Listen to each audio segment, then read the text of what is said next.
Postmortem room की भूतिया कहानी। एक छोटे से कस्बे के अस्पताल में स्थित पोस्टमार्टम रूम के बारे में अजीब कहानियां प्रचलित थी। कहा जाता था कि उस कमरे में रात के समय कुछ असामान्य होता है। अस्पताल के कर्मचारी और डॉक्टर भले ही मजाक में इन बातों को कहते, लेकिन कोई भी रात के समय वहां जाने की हिम्मत नहीं करता था। एक बार एक नए जूनियर डॉक्टर अंशुल को रात की ड्यूटी पर लगाया गया। अंशुल को भूत प्रेत की कहानियों पर यकीन नहीं था। एक रात करीब 12 बजे उन्हें एक शव को पोस्टमार्टम रूम में ले जाने का काम मिला। वह गाड़ी पर शव को लेकर सुनसान गलियारों से गुजरे और पोस्टमार्टम रूम में पहुंचे। जैसे ही उन्होंने शव को कमरे में रखा, उन्हें अचानक एक अजीब सी ठंडक महसूस हुई। उन्होंने इसे नजरअंदाज किया और अपनी प्रक्रिया शुरू कर दी। तभी अचानक कमरे की लाइट झपकने लगी और कुछ पलों बाद पूरी तरह से बंद हो गई। घबराते हुए उन्होंने अपने फोन की फ्लैशलाइट जलाई। रोशनी में उन्होंने कमरे को देखा, ठंडे लोहे की टेबलें और वह शव जो चुपचाप पड़ा था।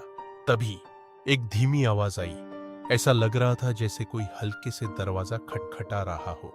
अंशुल ने इधर उधर देखा, लेकिन कुछ नजर नहीं आया। धीरे धीरे आवाज तेज होती गई।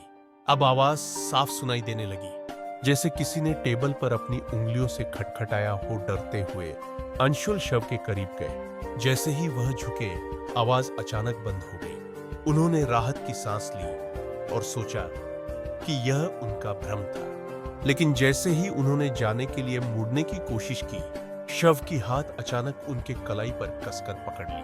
अंशुल की चीख गूंज उठी। वह डर के मारे जमीन पर गिर पड़े। उनका फोन गिर गया और उसकी रोशनी अजीब अजीब परछाइयां बनाने लगी। जब उन्होंने हिम्मत जुटाकर वापस देखा तो शव फिर से पहले की तरह शांत पड़ा था। सुबह होते ही अंशुल ने अपने सीनियर डॉक्टर को यह घटना बताई। डॉक्टर ने गंभीरता से उनकी बात सुनी और कहा, तुम अकेले नहीं हो जिसने ऐसा कुछ महसूस किया है। यह पोस्टमार्टम रूम उस फॉरेंसिक डॉक्टर का था जिसकी एक हादसे में यही मौत हो गई थी। कहते हैं उनकी आत्मा अब भी यहीं रहती है। उस दिन के बाद शेसी भी की सही थी किन बार अंशुल ने कभी भी रात में पोस्टमार्टम रूम के करीब जाने की हिम्मत नहीं की। लेकिन उस कमरे से अब भी कभी कभी हल्की आवाजें, छायाएं और अजीब सी फुसफुसाहटें आती है।